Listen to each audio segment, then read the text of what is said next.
Goeienaand en baie welkom by nog 'n episode van Praag TV. As jy nog nie op die kanaal ingeteken is nie, maak gerus so deur hieronder op die knoppie te klik, as ook op die klokkie sodat u kennisgewings van toekomstige video's mag ontvang. En gee ons ook maar 'n opduimpie. Dit help altyd die YouTube stelsel om ons video's te herken. Nou ja, vanaand is my onderwerp: het kapitalisme apartheid veroorsaak? Nou, diegene van u wat bekend is met die linkse denke in Suid-Afrika, sal natuurlik onmiddellik daardie onderwerp erken. Maar ongelukkig is dit so dat dink die Afrikaner weet nie eintlik veel van wat links is in Suid-Afrika dink nie, of gedink het in die verlede nie.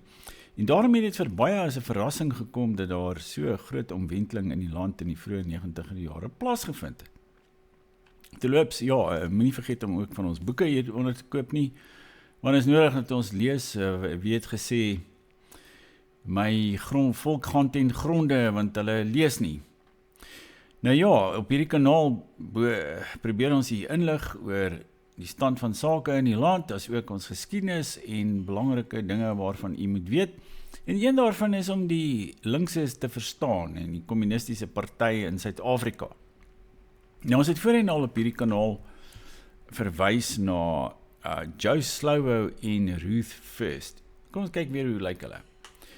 Joe of Jossel Slovo, soos sy regte naam is Jossel, en hy is in Litouwe gebore. Hy was nie 'n Suid-Afrikaans, hy was 'n Suid-Afrikaanse burger, veronderstel ek op 'n sekere stadium, maar hy is nie in Suid-Afrika gebore nie. Hy is in Litouwe, in een van die Oos-See state, soos hulle genoem word, of ook die Baltiese state. Is nog 'n term wat gebruik word. En dit was natuurlik een van die ou Sowjetrepublieke gewees. Nou, hy is daar gebore, maar ek dink voor die Sowjetunie bestaan het. En daarna het hy eers Engeland toe gegaan saam met sy familie en toe Suid-Afrika toe. Maar Ruth First, sy is wel hier gebore en haar pa was ook 'n groot kokkedoor in die kommunistiese party. En hulle het eintlik eiehandig die ou nasionale party tot 'n val gebring met propaganda en allerlei komplotte wat hulle vanuit die buiteland gesmeed. Maar daar was ook iemand anders waarvan baie mense op universiteit destyds in die 70er jare kennis geneem het. En hy was ook een van die aangeklaagdes in die Rivonia verhoor. Sy naam is Harold Walpy. Nou, ek moet sê, ek en my familie, ek en my pa, ons het eintlik op 'n manier albei ons lewe lank teen kommunisme gestry en ons het verloor. My pa was in die 40er jare by Wits, 'n student in Afrikaans en ander vakke, en hy het 'n hele beweging daarop te probeer sit teen hierdie kommuniste wat destyds baie aktief was op die kampus.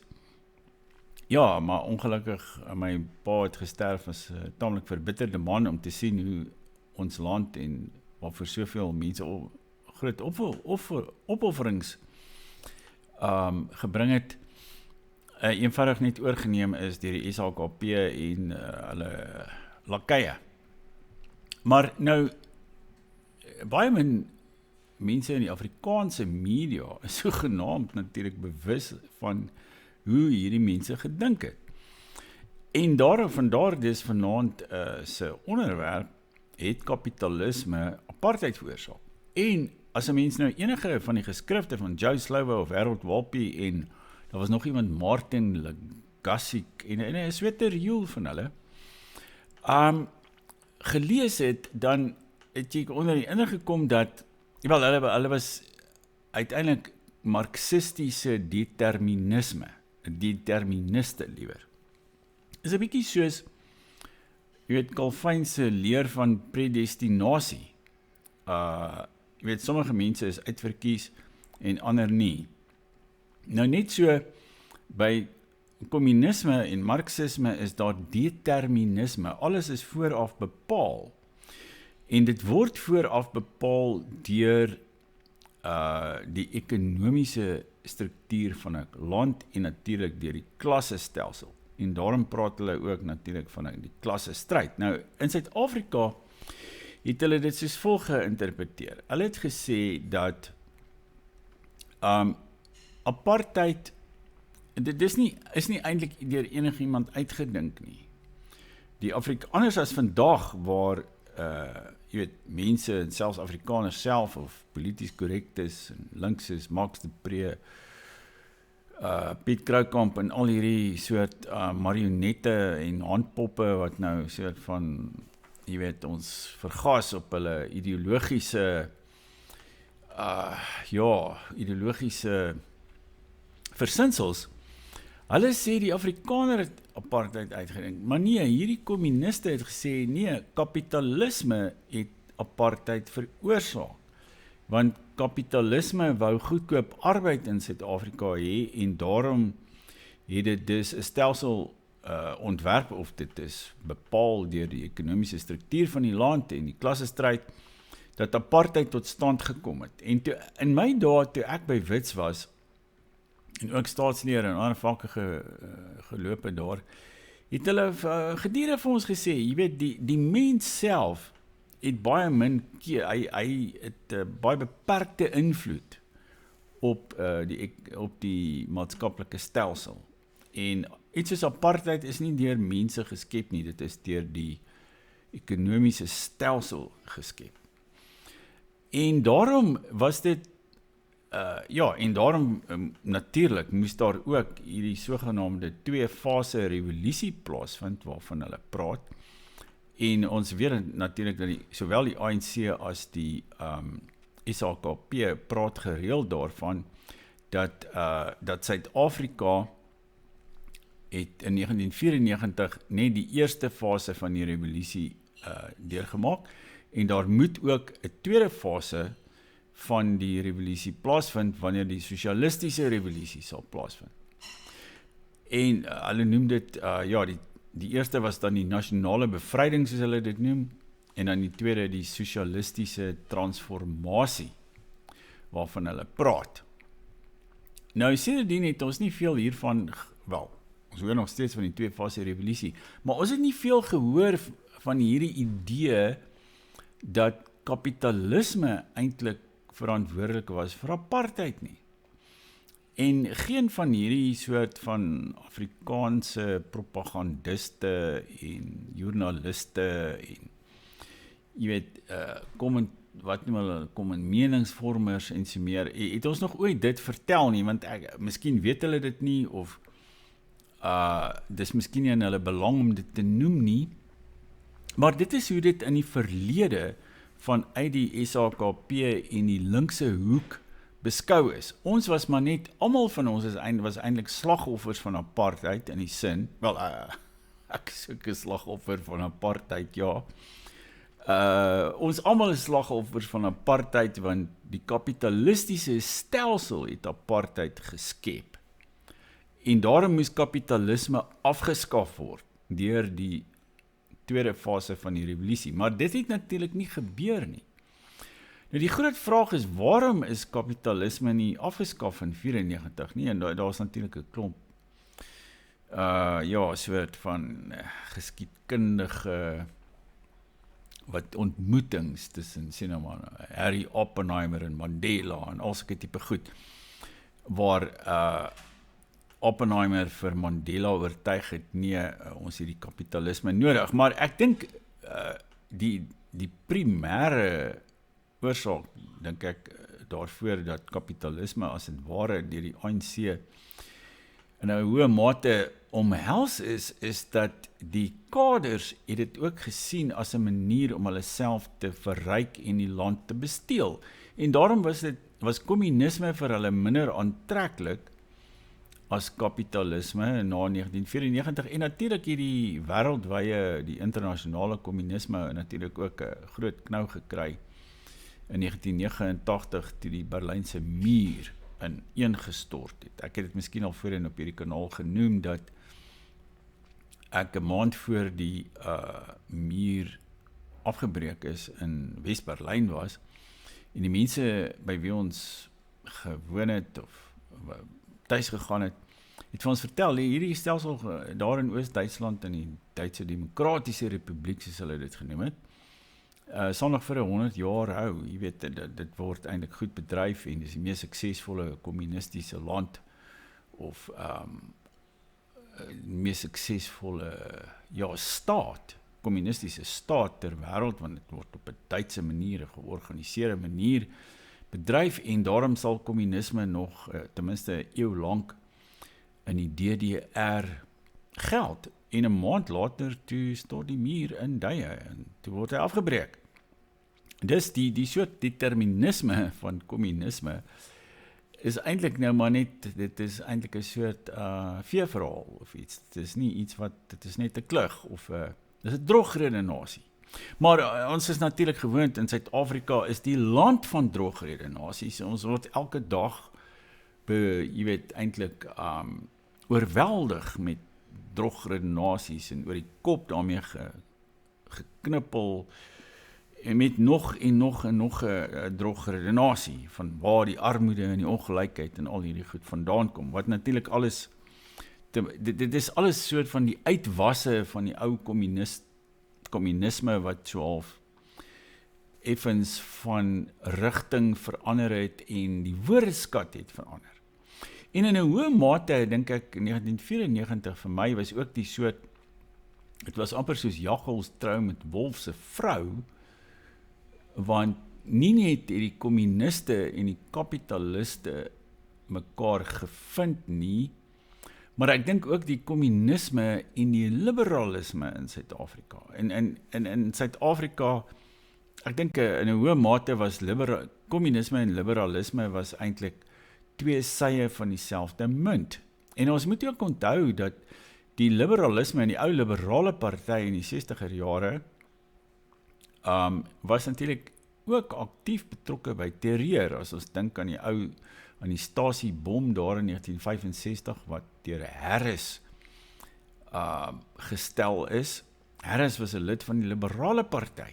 Dus die liberaliste was ewe gewelddadig as die kommuniste en ek het ook natuurlik al voorheen verwys na 'n baie insiggewende video-onderhoud wat ek gesien het met die vorige Britse ambassadeur Robin Rennick, waar hy vertel het dat hy en mevrou Suzman van die progressiewe party dat hulle gereeld besoek gebring het aan Robben Eiland om daar met die lede van die kommunistiese party te beraadslaag en as dit ware dan 'n soort van 'n gekoördineerde strategie teen die ou nasionale party te voer, sowel deur die Britse regering as deur die kommunistiese party en die progressiewe party. En ek dink as ons vandag sien, ja, hoe die DA en die ANC werk eintlik saam. Dit is ook maar twee sye van dieselfde munt in hierdie onlangse hofsaak wat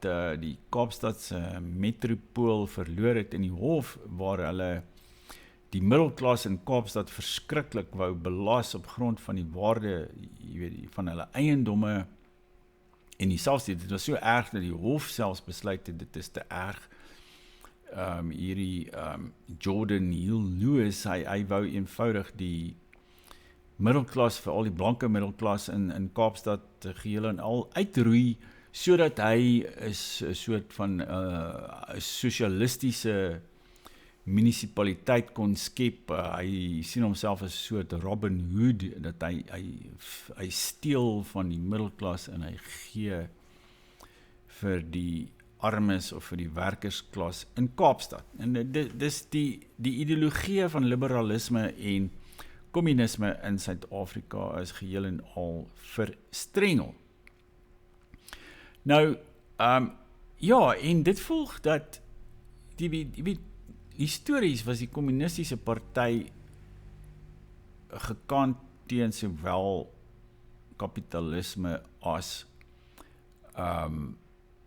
apartheid sogenaamd. Ruth First het in haar werk veral, sy het 'n boek geskryf, South-West Africa in 1963 en nog een, The Barrel of a Gun 1970.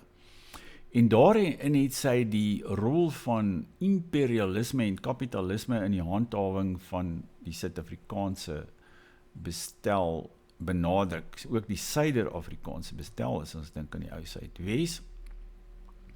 En ja, hulle het natuurlik, die kommuniste het in die verlede natuurlik baie gepraat van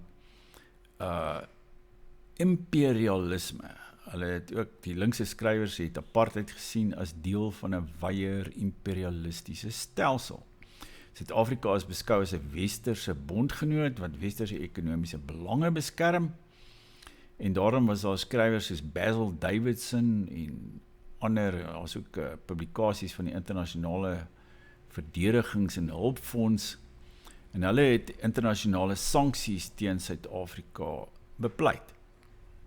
En hulle het dan ook gesê die Britse en Amerikaanse en die Europese maatskappye wat in Suid-Afrika belê het, dat hulle eintlik deel van die hele apartheidstelsel was. Maar deesdae word dit nie meer so gesien nie. Nou word die Afrikaner het nou die soort sondebok geword vir apartheid. Hy word daarvan beskuldig dat hy 'n sogenaamde misdaad teen die mensdom gepleeg het in Suid-Afrika, terwyl die ou kommuniste soos Walpy en Slovo en Ruth First en almal, en selfs my dosente by Wits destyds, hulle het almal gesê, nee, die apartheid is geen individu of geen volk se skuld nie, dit is die kapitalisme se skuld, en daarom moet ons van kapitalisme ontslaa raak.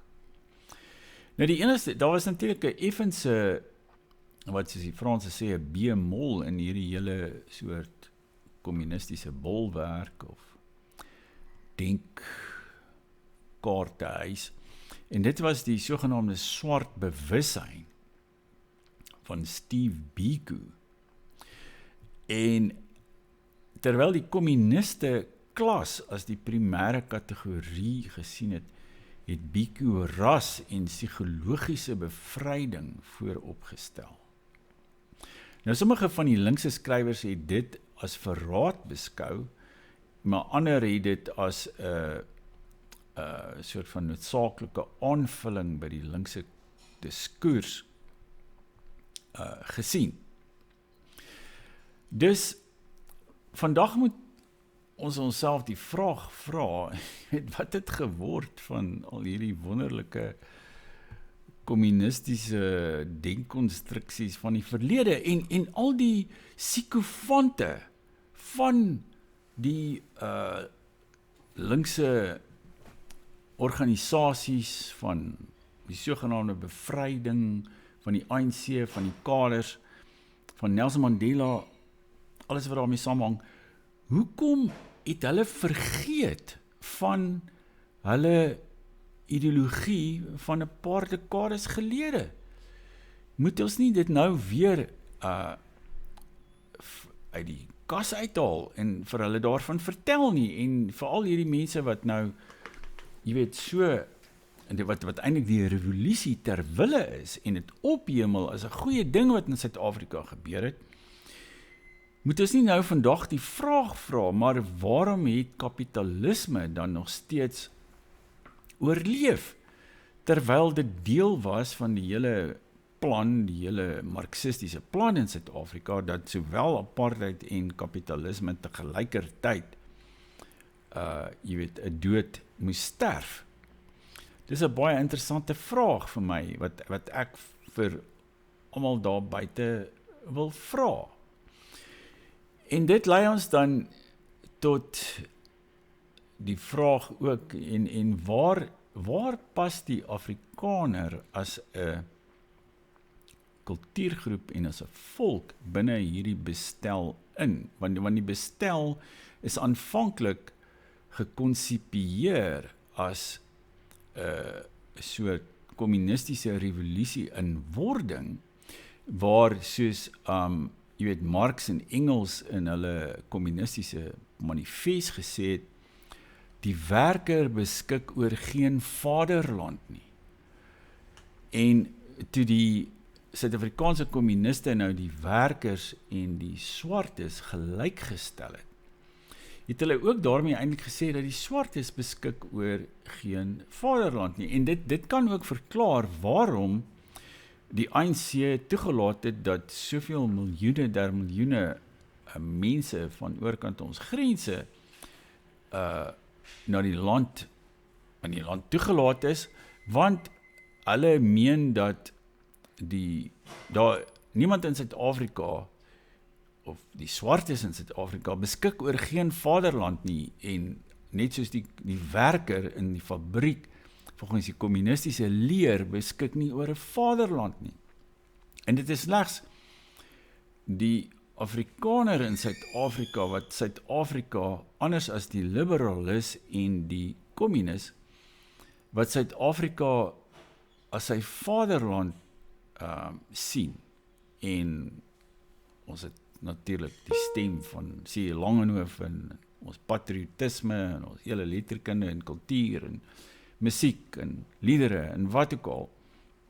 Skilderye, Pierneef en Betty Celia Barnard, wie ook al, wat hierdie geweldige nasionale opbloei gehad het in die 20ste eeu, wat reëlreg indruis teen die denke van die kommunisme en die liberalisme.